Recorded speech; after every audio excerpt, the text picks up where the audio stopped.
ప్రభునందు ప్రియమైన దేవుని బిడ్డలకు మన ప్రభువైన యేసుక్రీస్తు నామమున శుభములు కలుగును గాక. ఈ యొక్క దినమందు దేవుని యొక్క వాక్య ధ్యానం కొరకు పరిశుద్ధ బైబిల్ గ్రంథం నుండి దేవుని యొక్క వాక్య భాగము నుండి ప్రకటన గ్రంథంలో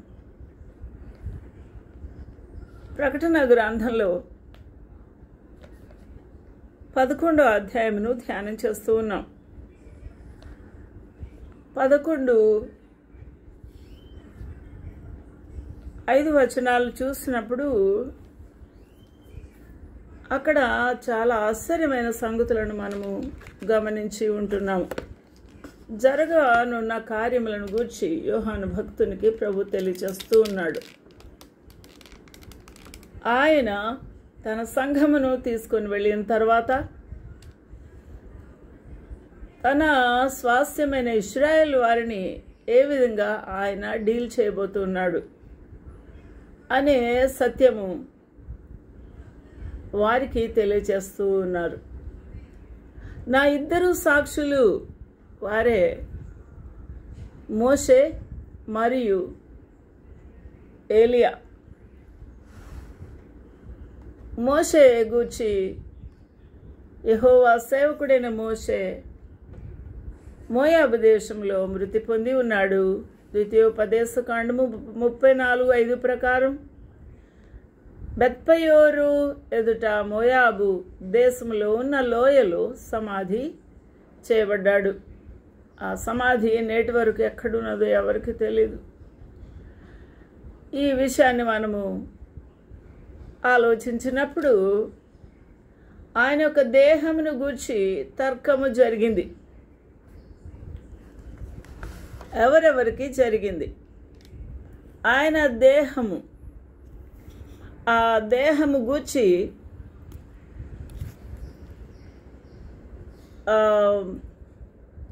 యూదా పత్రికలో మనం చూసినప్పుడు యూదా పత్రిక మొదటి 1వ అధ్యాయము 9వ వచనంలో మనము ఇద్దరు దూతలకు కలిగిన వాగ్వివాదము మనం చూడవచ్చు. యూదా పత్రిక 9. అయితే ప్రధాన దూత అయిన మికాయేలు అపవాదితో సాతానుతో వాదించుచు మోషే యొక్క శరీరమును గూర్చి తర్కించినప్పుడు అని మనం చూస్తూ ఉన్నాం. తర్కిస్తూ ఉన్నాడు. అతని యొక్క దేహము ప్రభు సెలవు ప్రకారం పరలోకమునకు తీసుకొని వెళ్ళుటకాయ మిఖాయేలు వచ్చి ఉన్నాడు. అయితే సాతానుడు అడ్డగించడానికి ప్రయత్నం చేసినప్పుడు ఆ లూసిఫర్ దేవదూతను, పడిపోయిన ఆ యొక్క దూతను సాతానును దూషించలేదు, తీర్పు తెగించలేదు. తెగింపక ప్రభు నిన్ను గద్దించునుగాక అన్నాడు. దేవుని యొక్క శాంతము ఇక్కడ వెల్లడి చేసి ఉన్నాడు Michael the archangel. When contending with the devil he disputed about the body of Moses does not bring against him a railing accusation, but said, the Lord rebuke thee. ప్రభు నిన్ను గద్దించునుగాక అని ఆ మాట అపవాదితో సెలవిచ్చి వెళ్ళిపోయి ఉన్నాడు. ఇక్కడ మనము ఆలోచన చేయాల్సిన ప్రాముఖ్యమైన విషయాలు.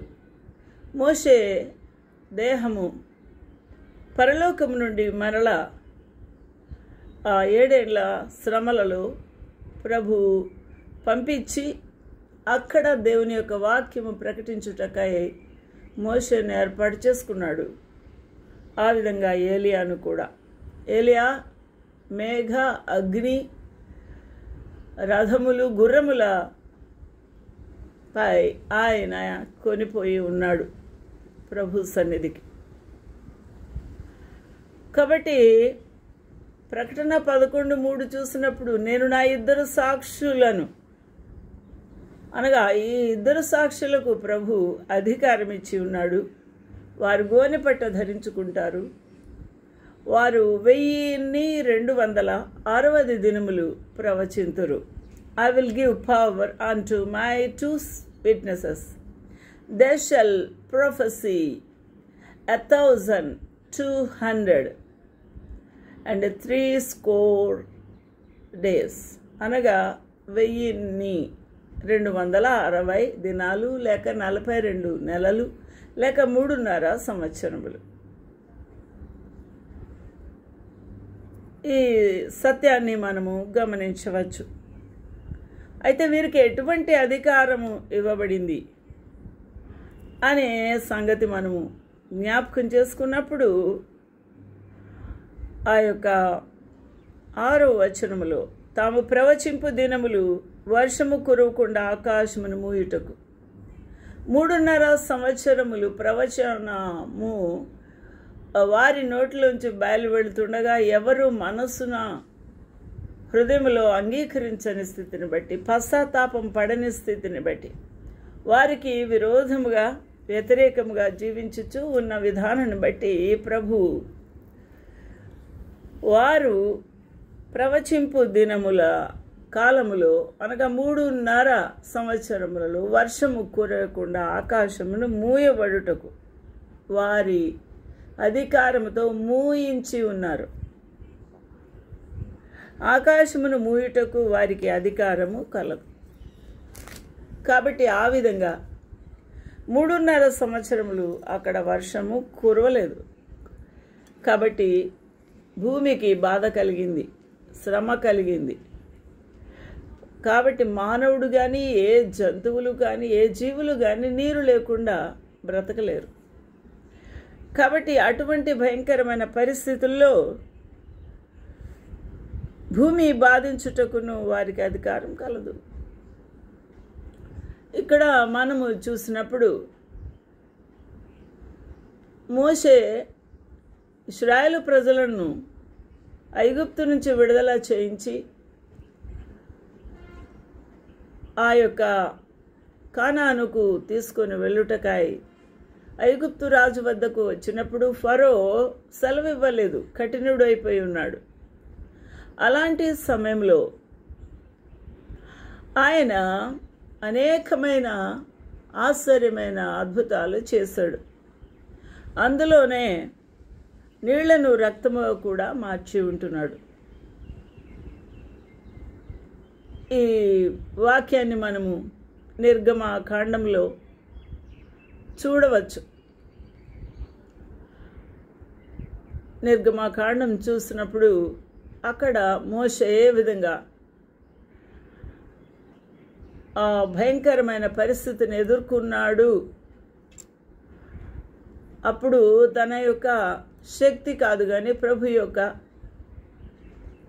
మహా అద్భుతమైన కార్యములను నిర్వహించుటకు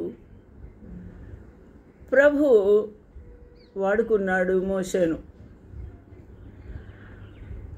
నిర్గమకాండము 7:14 యెహోవా మోషేతో ఇట్లనెను, ఫరో హృదయము కఠినమైంది, అతడు ఈ ప్రజలను పోనీయ ఒల్లడాయను. ప్రొద్దున నీవు ఫరో యొద్దకు వెళ్ళుము, ఇదిగో అతడు ఏటి దరికి పోవును. నీవు అతన్ని ఎదుర్కొనుటకు ఏటి ఒడ్డున నిలిచి పాముగా చేయబడిన కర్రను చేత పట్టుకొని యెహోవా సెలవిచ్చినట్టు చేయమని ఆయనకు ఆజ్ఞ అయింది. నేను యెహోవానని దీన్ని బట్టి నువ్వు తెలుసుకుందు అని యెహోవా చెప్తున్నాడు.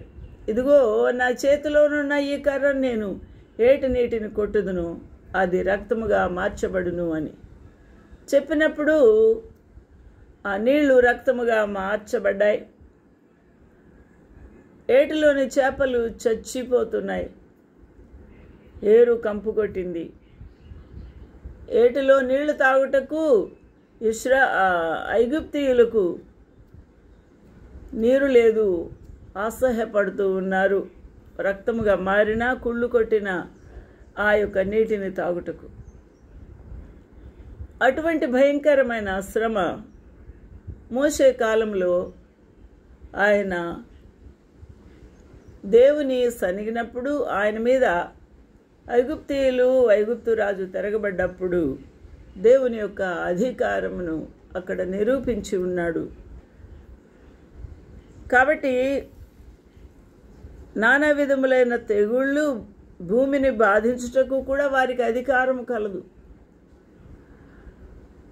ఎప్పుడైతే నీరు లేకపోతే కీటకాలు అన్నీ కూడా చచ్చిపోతే భూమి నెర విడిచి అది భయంకరమైన పగిలిపోయిన స్థితిలో భూమి మారిపోతుంది. ఇక ఎప్పుడైతే భూమి నెర విడుస్తుందో భూకంపాలు లేదా ఆ యొక్క భయంకరమైన ఎండిన స్థితిలో నీరు లేక కుళ్ళిపోయిన జంతువులు, చచ్చిన శవాలు అక్కడ చుట్టూ కనబడి భూమి అంతా కూడా ఎంతో కంపుతో నిండిపోతుంది.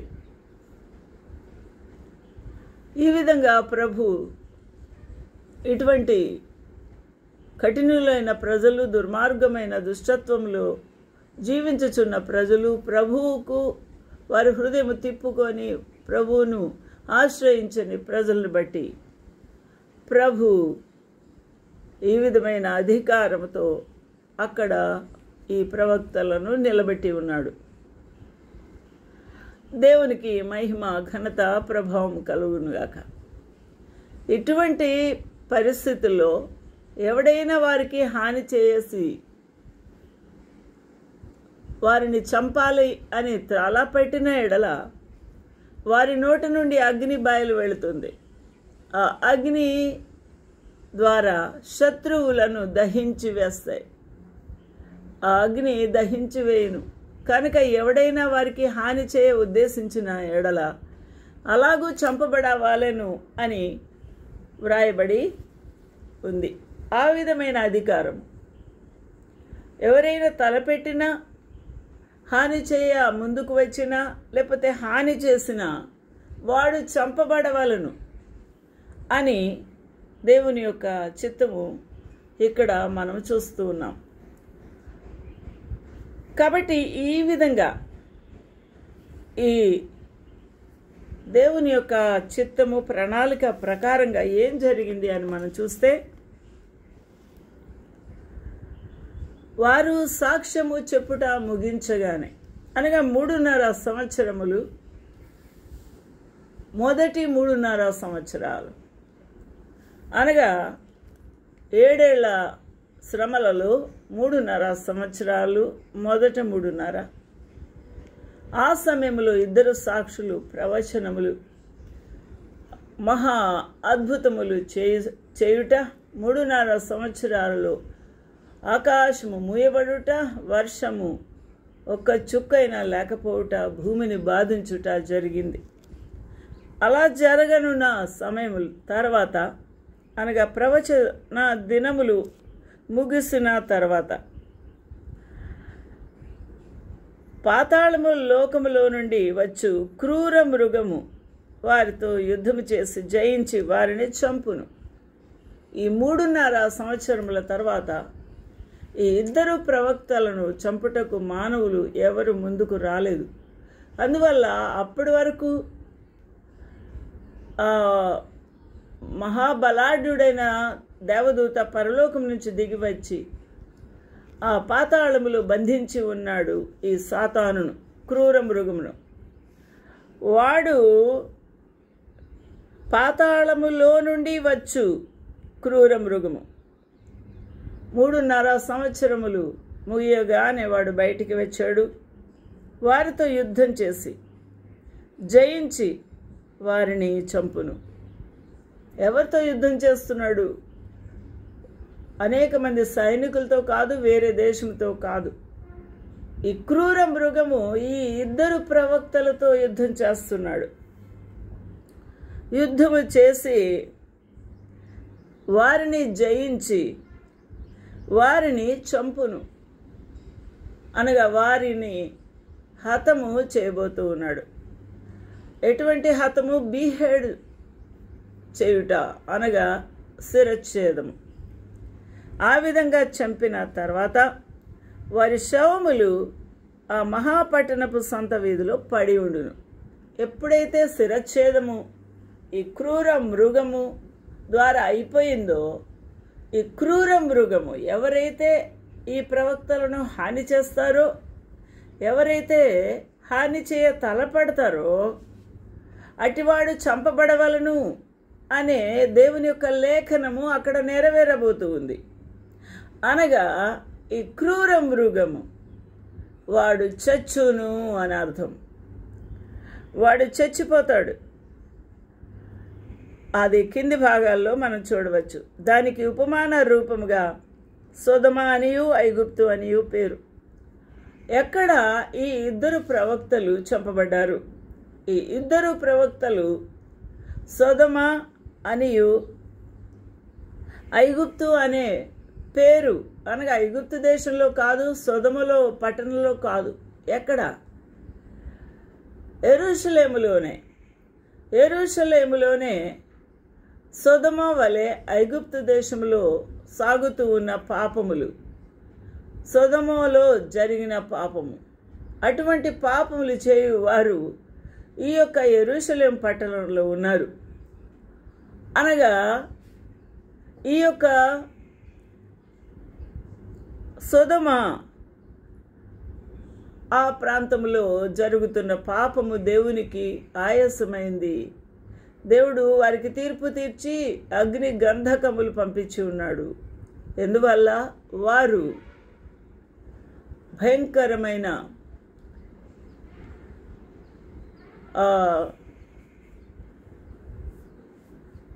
భయంకరమైన పాపము చేస్తున్నారు. ఈ యొక్క సోడమి అనగా పురుషులు స్త్రీలు అవాంఛనీయమైన కార్యములు, బలాత్కారాలు, అవాంఛనీయమైన లైంగిక సంపర్కాలు అక్కడ జరుగుతూ ఉన్న ఆ యొక్క పట్టణాన్ని కాల్చి అగ్ని గంధకములతో కాల్చి బూడిద పాలు చేస్తున్నాడు ప్రభువు. అట్టి ప్రభువు ఈ యొక్క యెరూషలేము సొదొమ వలె, ఐగుప్తులో ఉన్న విగ్రహ ఆరాధన వలె యెరూషలేము తన ప్రియమైన పట్టణము మారినందువలన ఆయన యెరూషలేముకు తీర్పు తీర్చనున్నాడు. అచ్చట వారి ప్రభువు కూడా సిలువ వేయబడును. అనగా యేసుక్రీస్తు ప్రభు యెరూషలేము వెలపట సిలువ వేయబడి ఉన్నాడు గొల్గొతా కొండ మీద. ఇప్పుడు అది యెరూషలేము సెంటర్ పాయింట్ అయింది. గొల్గొతా చుట్టూ అది డెవలప్ అయింది. కాబట్టి యెరూషలేములో జరిగిన ఈ యొక్క సంఘటన యేసుక్రీస్తు ప్రభువును సిలువ వేయుట జరిగింది. రానున్న కాలములో ఈ ప్రవక్తలు అనగా 7 ఏళ్ల శ్రమల కాలములో ఈ ఇద్దరు ప్రవక్తలు వచ్చి దేవుని యొక్క వాక్యమును బోధింపగా క్రూర మృగము వారిని డికాపిటేట్ చేస్తాడు. అనగా శిరచ్ఛేదము చేసి వారిని చంపును. వారికి సమాధి చేయనివాడు. వారి యొక్క శవములు యెరూషలేములోనే పడి ఉండుట మొత్తం ప్రపంచమంతా చూస్తారు. అక్కడ మరొక భయంకరమైన పరిస్థితి మనం ఇక్కడ చూడవచ్చు. 10వ వచనం, 9వ వచనములో ప్రజలకు, వంశములకును, ఆయా భాషలు మాట్లాడు వారికి, జనములకును సంబంధించిన వారు 3 దినముల నర వారి శవములను చూచుచు 3.5 దినముల వరకు వారి యొక్క శవములను చూచి పండగ చేసుకుంటూ ఉన్నారు. ఒకరు శుభాకాంక్షలు చెప్పుకుంటూ ఉండబోతూ ఉన్నారు. ఎందుకు అనగా మనల్ని బాధించిన వాడు చచ్చాడు అని. మరియు అక్కడ ఇంకొక సంఘటన జరగబోతుంది. అదే సమయంలో ఆయా భాషలు మాట్లాడు వారికి, జనములకును సంభవించిన సంబంధించిన వారు 3 దినముల నర వారి శవములను చూచుచూ వారి శవములను సమాధిలో పెట్టనీయరు. ఈ 2 ప్రవక్తలు భూనివాసులకు బాధపరిచినందున భూనివాసులు వారి గతి చూచి సంతోషించుచు సహించుచు ఒకరినొకడు కట్నములు పంపుకొందురు. ఇది జరగనున్న ఈ యొక్క సర్వలోకము సంతోషించే కార్యముగా వారు దానిని అభివర్ణించుకుంటారు. వారు దానిని సెలబ్రేట్ చేస్తారు, ఆ డెత్ని. అలాంటి ప్రజలు సర్వలోకములో ఉండబోతూ ఉన్నారు. వారి గతి చూచి సంతోషించేవారు అనగా అపవాది యొక్క సంబంధులు ప్రవక్తల యొక్క మరణాన్ని హర్షించుచూ ఉన్నారు. ఇటువంటి సమయంలో అదే సమయంలో 11వ వచనం చూసినప్పుడు ఆ 3 దినములు నర అయిన పిమ్మట దేవుని యొద్ద నుండి జీవాత్మ వచ్చి వారిలో ప్రవేశించును. 3.5 దినములైన తర్వాత పరలోకము నుండి దేవుని జీవాత్మ మోషే మరియు ఏలియా యొక్క శరీరంలోకి ప్రవేశించి జీవాత్మ వచ్చి ఉన్నాడు. వచ్చి వారిలో ప్రవేశించను కనుక వారు పాదములు ఊని నిలిచెను. హల్లెలూయా. తల వేరు మొండెం వేరుగా శిరచ్ఛేదమైన ఈ 2 ప్రవక్తల మొండెములు శిరస్సు కలిసిపోయింది. వారి లోపలికి జీవాత్మ ప్రవేశించింది. అందువల్ల వారు పాదములు ఊని లేచి నిలబడ్డారు, నిలిచిరి. వారిని చూచిన వారు మిగుల భయము వారికి కలిగెను. హల్లెలూయా. దేవునికి మహిమ కలుగును గాక. అప్పుడు ఇక్కడికి ఎక్కిరండని పరలోకము నుండి స్వరము తమతో చెప్పుట వారు విన్నారు. పరలోకం నుండి స్వరం వినిపించింది, ఇక్కడికి ఎక్కిరము అని. ఆ విధంగా మోషేయు ఏలియాయు జీవాత్మ కలిగిన వారై మహిమా దేహముతో వారు పరలోకమునకు మేఘారూరులై ఆరోహణమై ఉన్నారు. దేవునికి మహిమ కలుగునుగాక. గొప్ప భూకంపం కలిగింది. అప్పటికి గొప్ప భూకంపం కలిగి ఆ పట్టణములో 10వ భాగం కూలిపోయింది. భూకంపం వలన 7,000 మంది చనిపోయారు. ఏలియా కూడా ఉన్నాడు కదా. ఈ యొక్క 2 సజీవులై మేఘారూరులై పైకి ఆరోహణమైన వారు. ఏలియా పూర్వకాలము దేవుని యొక్క రోషముతో దేవుని కొరకై ఆ యొక్క ఇశ్రాయేలు వారి మధ్య అద్భుత కార్యాలు చేస్తున్నప్పుడు వారు విననందున అక్కడ దేవుని యొక్క ఉగ్రత వారి మీదకి దిగి వచ్చి 7,000 మంది చచ్చి ఉన్నారు. ఇక్కడ కూడా 7,000 మంది చనిపోయి ఉన్నారు భూకంపము వలన. మిగిలిన వారు భయాక్రాంతులై పరలోకపు దేవుని మహిమపరిచారు. కొంతమంది ప్రభు వైపు తిరిగి ఉన్నట్టుగా మనకు అర్థమవుతుంది. దేవునికి మహిమ కలుగునుగా. ఈ రోజున మనము కూలంకషంగా అర్థం చేసుకోవాల్సిన చాలా ప్రాముఖ్యమైన విషయం ఏంటి? ఇక్కడ 2 ప్రవక్తలు ప్రభు కొరకై నిలబడ్డారు, ప్రవచించారు. మాట వినలేదు ప్రజలు. అద్భుతాలు చేశారు. ఆకాశమును మూసివేసి ఉన్నారు, నీళ్లను రక్తముగా మార్చి ఉన్నారు, భూమిని ఆయా తెగుళ్లతో బాధలతో బాధించి ఉన్నారు. కరువు భూకంపాలు కలిగాయి. ఈ రోజున ఈ భయంకరమైన పరిస్థితిని మనం గమనిద్దాం. రానున్న కాలంలో ఇశ్రాయేలీయులు యేసు ప్రభువును మెస్సియగా ఆయన వచ్చి ఉన్నాడు లోకరక్షకుడు అని అంగీకరించినందున వారితో దేవుడు ఈ 7 ఏళ్ల మహాశ్రమల ద్వారా బుద్ధి చెప్పనున్నాడు. విడువబడిన వారు కూడా అందులోనే చేర్చబడతారు. ఈ రోజున నీవు దేవుని యొక్క మాట వింటావా, లేక ఈ లోకముతోనే కలిసి ఉంటావా? ఆలోచన చేద్దాం. ఈ లోకపు పోకడలోనే నువ్వు లోకముతో ఏకమై జీవిస్తావా? భయంకరమైన దేవుని యొక్క ఉగ్రతకు తాళవుతావా? ఆలోచన చేద్దాం. ఈరోజు ఏది కావాలి నీకు? తెలుసుకోవాల్సిన వాడు అయి ఉన్నావు. ప్రభు నీతో మాట్లాడునుగాక. ఆమేన్.